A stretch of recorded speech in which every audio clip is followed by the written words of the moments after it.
Well, if you're by yourself and you could be caught for 2 or 3 hours before anybody knows you're in trouble, and then the average rescue, according to the Illinois Fire Institute, is 3.5 hours once they get there to get you out.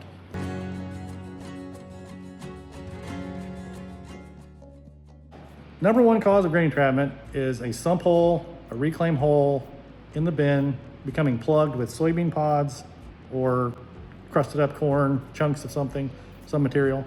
In central Illinois, it's corn and beans, but it could happen in any commodity.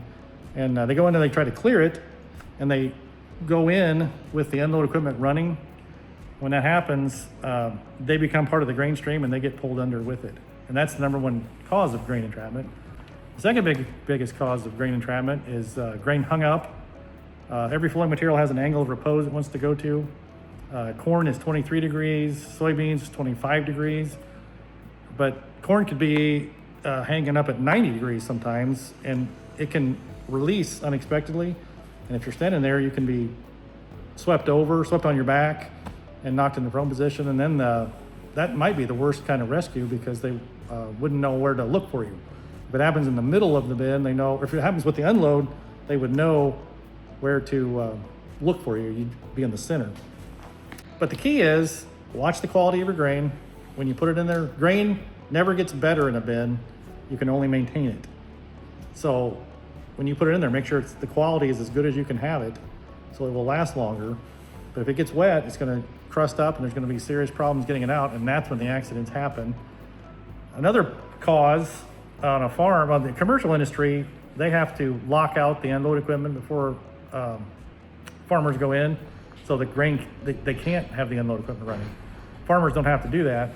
So one thing to do is, if you're working on a farm by yourself and you're going in a bin, which you really shouldn't do that, but you'd want to lock out the unload equipment. Just put a padlock on it, and you have the only key to it, and then the grain couldn't be started. Because someone might pull up to the bin site, turn on the bin to load a truck, not knowing you're in the bin.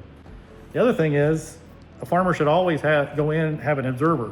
Should have someone standing at the door watching you as you're in the bin. Good quality grain management is, you want to cool your grain down to below 40 degrees Fahrenheit at harvest. There's less bug activity. So the grain's going to be cold. So if you're trapped, there's a potential for hypothermia. It can pull all the heat out of your body. That's an issue. You can be, well, if you're by yourself and you could be caught for 2 or 3 hours before anybody knows you're in trouble, and then the average rescue, according to the Illinois Fire Institute, is 3.5 hours once they get there to get you out. So there's another hazard of compression syndrome. There's so much force on your body, your circulation isn't very good, and toxins can build up in the lower part of your body, and that can cause health issues. Definitely blood flow restriction happens from that. And you would have a hard time, if they got you out, you would have a hard time climbing out of the bin yourself from that.